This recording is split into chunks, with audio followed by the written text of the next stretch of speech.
Kreatif Durak Podcast'in ilk bölümüne hoş geldiniz.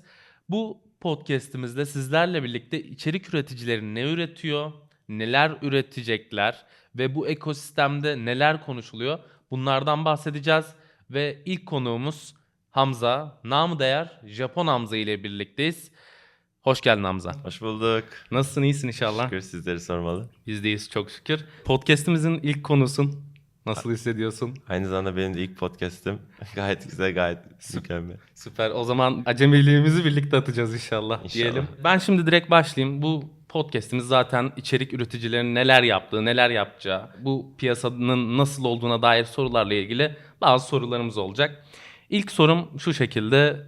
Japon Hamza'yı bilen biliyor zaten ama bilmeyenler için Japon Hamza kimdir? Bu kanalı nasıl kurmuştur? Bu Japon Hamza ismi nereden geldi? Öncelikle annem Konyalı, babam Niğdeli. Ama ben Japonum çünkü doğma büyüme Japonyalıyım. 15 yıl Japonya'da yaşadım. İlkokul, ortaokul, lisede Türkiye'ye, Konya'ya taşındık ailemle birlikte. Ve ondan sonra üniversitede İstanbul'a geldim. İstanbul'da üniversitemi okurken dersler falan böyle mükemmel, her şey rahat, hayat güzel ama çok monotondu. Monoton olduğu için de bol bol böyle YouTube falan izleyip zaman geçiriyordum ki bir yandan dedim niye ben ekranın bu tarafındayım da o tarafında değilim. Evet. Ki şimdi böyle geriye dönüp baktığım zaman ben zaten o zamanlarda da böyle yayınlamasam da bir ton videolar aslında çekip ediyormuşum arkadaşlarımla yalnızken, saçma sapan editler falan filan. Sonra çekmeye başladım. O zamanlar daha Hamza'ydı ama ismim, hani Japonluk Kanalın yoktu. ismi Sadece Hamza. Hamza'ydı. Ondan sonra ben tabii o zamanlar trend olan şeyler, bacağı ağda yapmalardan tutun. Farklı şeyler yapıyordum ki bu benim kara kutu, yani şu anda kanalda olmayan videolar. Ailemden de habersiz yapıyordum. Sonra bir gün annem sınav öncesi gece hazırlanırken aradı beni, dedi ağlıyor ama çok kötü ağlıyor. Dedim anne ne oldu? Hamza bunu bana sen yaptın, senin yüzünden böyle. İşte üstüme haram olsun falan diye bir ton saydı yarım saat boyunca. Utanmış bacağım ağda yaptığını görünce. Ki ben mesela bacağım ağda yapardım. Diğer bacağım acıdığı için kalırdı. Öyle bacak. gezerdim etrafta. Onları da falan da görünce. Sonra dedim anne tamam siliyorum. Yeter ki sen mutlu ol. Ve o videoları sildikten sonraki birkaç hafta sonra Japonya'ya gidiyorduk o yazın. Evet. Ve ben de doğma büyüme Japonum. Hani her yazda Japonya'ya gidiyorduk, dedim. Hani ekstra zorlama bir içerik yapacağım ama zaten normalde video çekmesem bile yapacağım şeyleri yapayım. Ondan sonra Japon Hamza'nın Japon'u geldi ve kanal oluştu. Başladım diyorsun. Peki bu videoları çekerken en başta dedin tabii ki ben niye çekmiyorum ama bunu devam ettirme süreci var aslında. O devamlılığı getirmedeki senin motivasyonun ne? Yani ben bu hafta şunu çektim, haftaya daha kalitesini çekmeliyim demenin sebebi ne?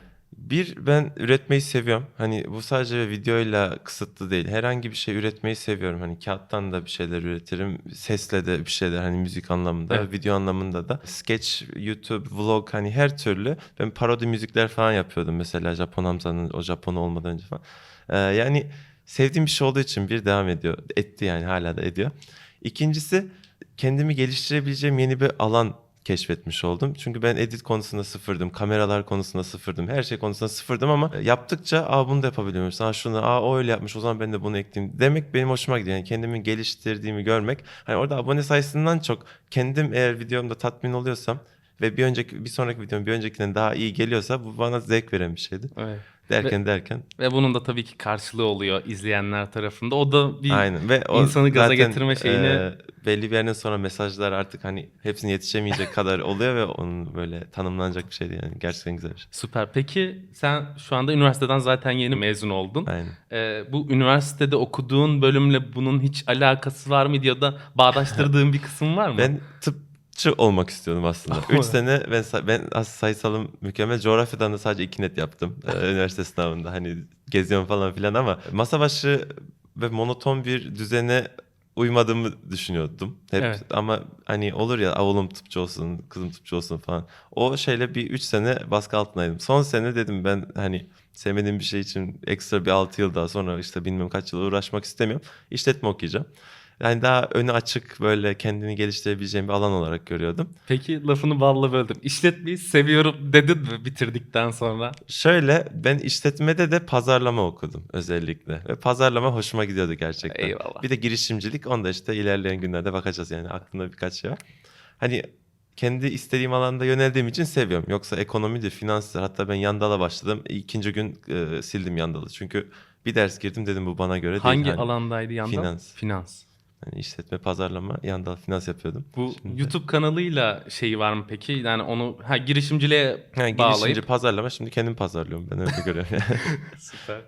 Peki şöyle bir soruyla geleyim sana. Ben kanalını en eski videolara döndürdüm kanala girip. Mesela ilk başladığında biraz daha Türkiye'de de vlog, günlük ne yapıyorum, ne ediyorum şeklinde içeriğin vardı. Sonra işte Japonya'ya gitmişsin. Sadece Japonya'yı Aynen. kapsayan videolar, sanki kanal şey olacakmış gibi gelmişti bana o dönem. Tüm videolar Japon olarak devam edecek. Yani ana konusu Japonya. Sonrasında da geçtiğin taraf gezi. Yani Aynen. tüm dünyayı kapsadın sonrasında. Peki bundan sonrası ne olacak sence? Bir tahminin, planın, bu yönde bir şeyler var mı? Şimdi öncelikle bir önceki soruya ufak değineceğim. İşletmenin burada etkisi oldu. Ben random her şeyden yapıyordum, parodi yapıyordum, ondan bundan yapıyordum. Sonra işletmede şey vardır, hani girişimci olacaksan niş başla. Belli bir alana odaklan, ondan sonra genişlet. Ben o yüzden mesela Japonya süper. odaklanıp ondan sonra geziye yavaş yavaş işte gitmiştim. Şimdi ise geziden ziyade benim odak noktası olmaya başladım. Yani Türkiye'de çektiğim videoların da gezi kadar sevileceği bir konsepte yavaş yavaş çekmeye çalışıyorum. Hani geziden eksiltmeyeceğim ama Türkiye'den de böyle daha ben odaklı şeyler üretmeye çalışıyorum. Ben odaklı dediğin içinde gezi olacak mı, yoksa sadece gezi dışında bir format mı? Mesela geziyi aratmayacak, hani gezi hissiyatını ama daha günlük hayatın bir parçası olan vloglar da düşünüyorum. Vlog dışı şeyler de düşünüyorum ama şimdilik spoiler bu kadarcık. Okey, Bakalım. süper. Ve İnşallah bekliyoruz o projelerini de diyelim. Peki şöyle bir soruyla devam edeyim. Şimdi sen üniversiteden mezun oldun. Şu anda ben bu YouTube'u senin tam zamanlı işin olarak gördüğünü Aynen, varsayıyorum. Ocak'tan beri öyle. Sen de öyle düşünüyorsun değil mi? Evet. Peki buna ne zaman bu benim tam zamanlı işim oldu artık? Nerede tamam ben YouTube'da içerik üreticisi ya da tüm sosyal medya platformlarında kesin içerik üreticisiyim. Bu alanda ilerlemek istiyorum dedin. Ya da başka alana kayma gibi gelecekte bir düşüncen var mı? Ben ilk başta tercümanlık yaparak para kazanıyordum. Evet. Japonca, İngilizce, Japonca, Türkçe. Ondan sonra Japonya'dayken garsonluk yapıyordum. Hani o zamanlar YouTube'dan zaten gelirim yoktu. 2,5-3 yıl ben gelir elde etmiyordum. O zaman ben kendimi çok YouTuber olarak görmüyordum. Hani içerik üretiyorum ama YouTuber'lık benim gözümde birazcık daha hani bunu meslek olarak yapan insanlara benim gözümde YouTuber. Ocaktan sonra, mezun olduktan sonra okul bitti. Ders yok, bir şey yok. Hani o zamana kadar daha öğrenciydim YouTuber'dan ziyade ben kendi gözümde. Ondan sonra mesela o ülkeye girerken meslek ne diyor? Öğrenci yazamıyorsunuz. Ne yazmam gerekiyor diye düşündüğün zaman artık herhalde hani YouTuber yazmam gerekiyor diyorum. Peki lafını yine balla böldüm. O mesela şu anda meslek kısmına öyle şeyler yazıyorsun o zaman. Ya zaten Japon pasaportun var. Bunu sormaya da gerek yok aslında ama. Yazdığında onun bir karşılığı oluyor mu? Mesela ben de kafadan bir örnek vereceğim. Ben ilk Amerika vizesine başvurduğumda red yedim. Sonrasında YouTube çıktılarımı aldım. Oradan bir gelirin geldiğini, işte bu kadar abonem var dediğimde ikinci 3 gün sonra gittim, 10 yıllık vize verdiler. Hadi. Böyle değişik bir durum vardı. O şey sende de oldu mu yani? Ya ben YouTube yazmıyorum. İçerik İçerik üreticisi, üreticisi. videografer falan filan. Hani birazcık daha bilindik isimlerde süslüyor mu ismi? Evet. Ve gene de vize ihtiyacım olmadığı için Sıkıntı olmuyor. öyle bir durum olmuyor ama. Başka Sıkıntı hiçbir yerde olmuyor. peki bu şeyin tadını yaşadın mı? Yani bu içerik üreticisi olduğunun sana bir Hissiyatı mı? faydası yurt dışında oldu mu, özellikle öyle sorayım. Ya bir otele gittin, şey Oldu, dedin mi? oldu. Ben içerik üreticisiyim, otelinizin videosunu da çekerim vesaire. Tabii Ya ben bunu- hiçbir zaman bunu kendim sunmadım bugüne kadar. Annem hatta kızıyor niye sunmuyorsun diye. Çünkü o kadar para veriyorsun otellere. Hani gider Aynen, hepsi mantıklı. bunların. Ama mesela Afrika'da, Tanzanya'da bile bir lokantaya gittiğimde elime kamera varsa bu bizden olsun diyorlar, sağ olsunlar mesela. Ve bol bol etli böyle sofralarda ziyafet ettiğim olmuştu. Aa, süper. Sağ olsunlar. Şu anda mesela içerik üretiyorsun. Üretirken şu anda aslında sen bir ahtapot görevi görüyorsun. Yani çeken de sensin, kurgulayan da sensin. Prodüksiyon yapılacaksa biletini de sen alıyorsun. YouTube'a yayın girilecekse yayın da sen yapıyorsun. Başlığını da yazıyorsun. Alt metnini de dolduruyorsun. Ya şu anda abone sayın 500 bin küsuratta olması lazım. Sonrası için bir plan yaptın mı? Yani bir yerden sonra artık ipin ucu Yetişmiyor. kaçıyor gibi, hatta uyumuyorum vesaire Aynen. gibi Dün durumlar. gece uyumadım. Olmuyor ya. Ben aslında kardeşimi bile bu işin içine sokup asistanlık yapmayı falan düşünüyorum. Hatta annemi ona ikna ediyorum. Diyorum şimdi üniversite hazırlanıyor kendisi. Kazanıp kazanmamız önemli değil. Ben onu himayeme alacağım. Hani ben asistanım olsun yeter ki. Çünkü Türkiye'de işler büyüyünce büyüyor yani. Burada bir şeyler oluyor. Şu an mesela burada podcast yapıyoruz en basitinden. Evet. Hani bu derken Türkiye'de işler oluyor. Yurt dışına zaten gidip geliyorsun.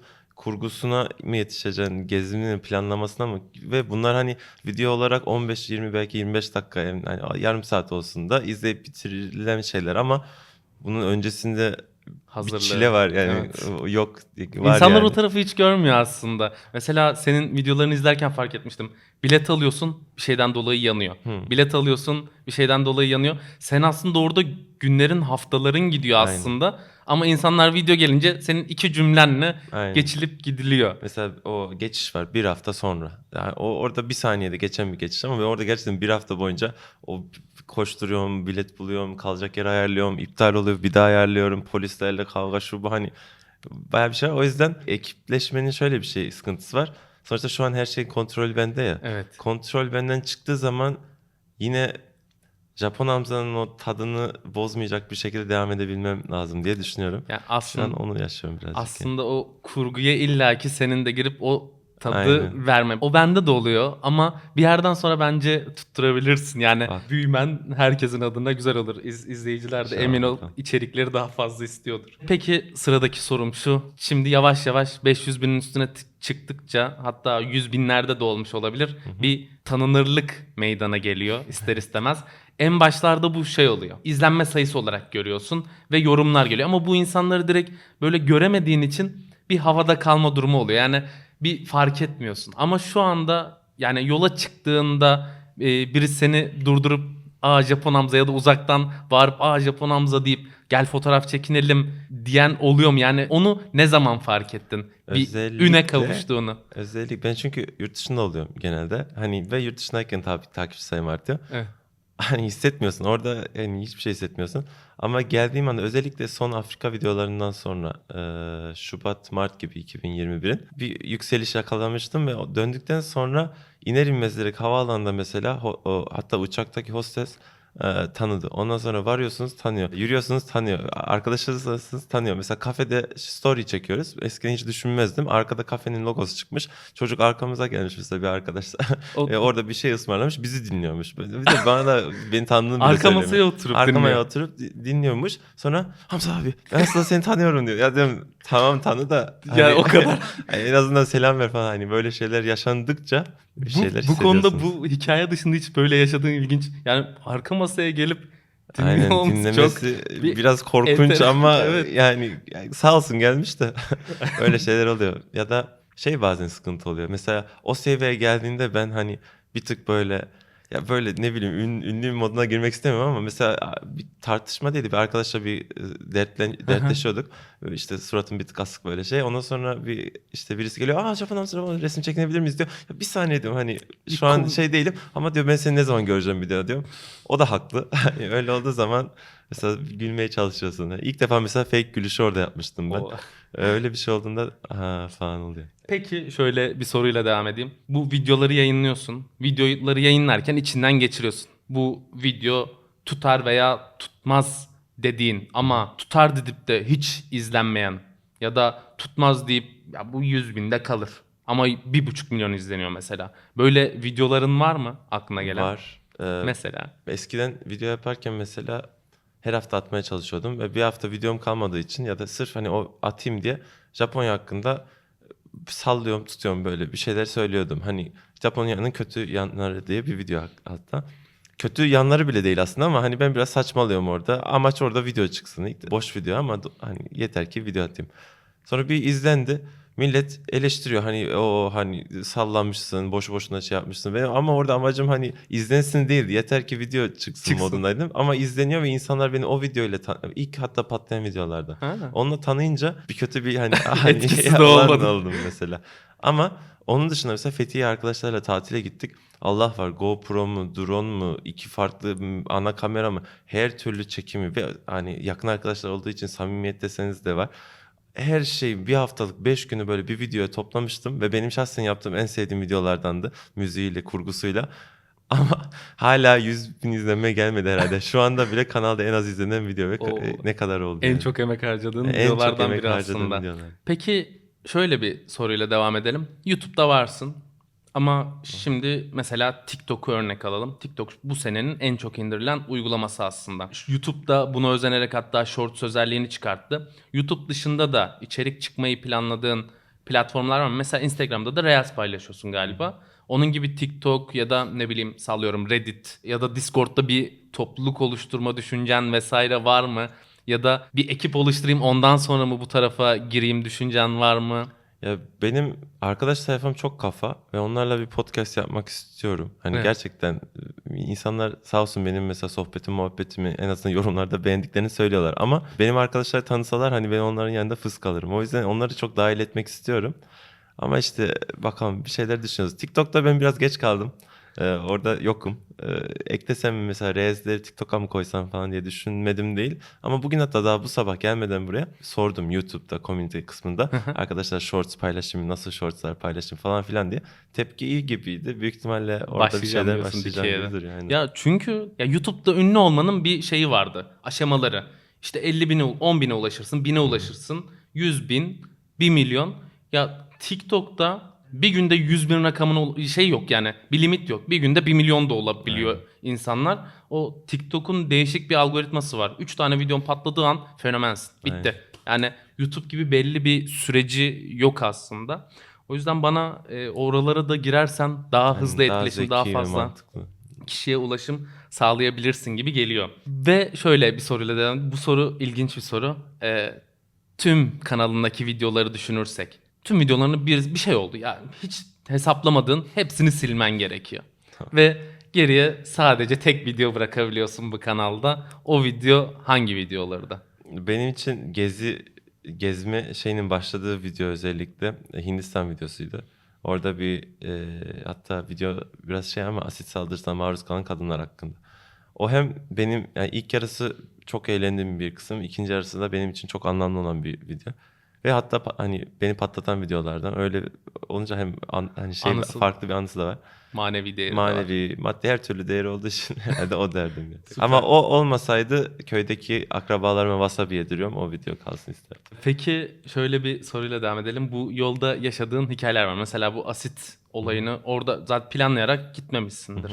Sanırsam Tamamen orada denk denk geldi, aynen. gelmiştir, şey olmuştur. Peki başına gelen kameralara yansımayan ilginç bir ya da kötü bir durum, iyi bir durum var mı anın?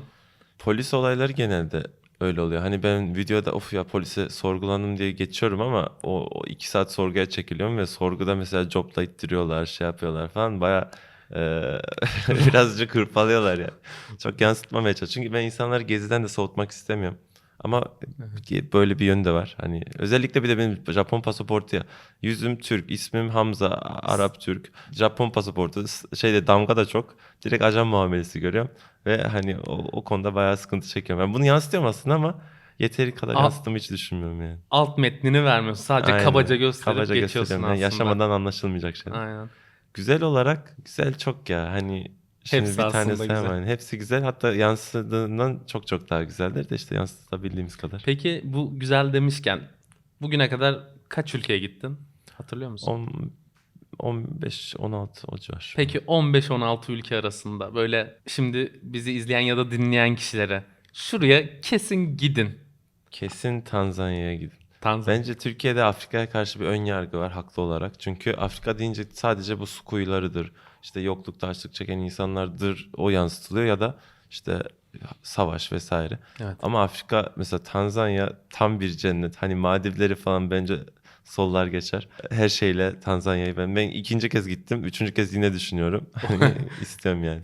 Hadi inşallah. Peki yemek olarak şu yemeği yiyin ya da yemeyin. Mesela yemek yiyip de midenin Fast. bozulduğu ya da yemek yiyip de çok sevdiğin, daha önce hiç tatmadığın. Şöyle beğenmeyeceğimi düşünüp beğendiğim Kore'de canlı ahtapot vardı. O fena değil. Zaten canlı değil aslında da ağzınızda hareket ediyor sakız gibi. O güzel. Denemek isterseniz yani deniz ürünü seviyorsanız deneyin.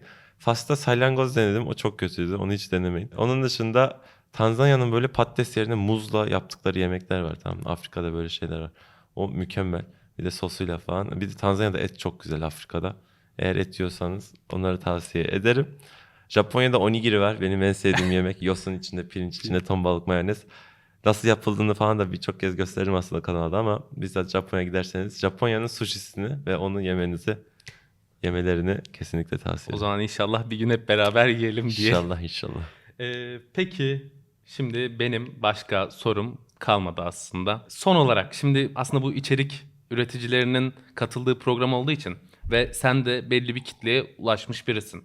Buraya gelirken çok fazla deneyimin oldu. Bu deneyimlerden yola çıkarak bu mesela YouTube'a girmek isteyen bir arkadaş var. Ne tavsiye edersin? Ben YouTube'a dediğim gibi ağdayla başladım.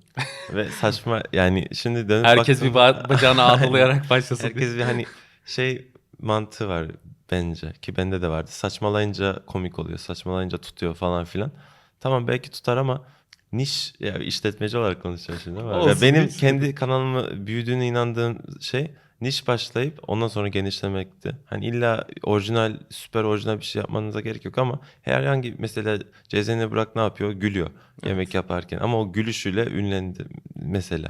Yani herkesin böyle kendi tadını kattığın zaman aromanı o yaptığın işe Yani tutar diye düşünüyorum. Kaliteli İşin yaptığın sürece. özü illaki şunu yap değil aslında. Kendine ait bir Aynen. konun olsun. Onunla ilerle diyorsun. Yani kendi tadını bozmadan devam Süper. ettirebildiğin kadar. O zaman Ben teşekkürlerimi teşekkür ederim. sunuyorum. Sağ olun. İlk Ayrıca podcast'imi. ayrıca Hamza'yı da takip etmek isteyen olursa hem YouTube'da hem de Instagram'da Japon Hamza sonu Son 2 2 ayla ayla. oradan takip edebilirsiniz. Yeniden teşekkürler Hamza Ben teşekkür geldiğin ederim. için. Arigatou gozaimasu. Arigato. Kendinize iyi bakın. Hoşça kalın. Bizi takip etmeyi unutmayın.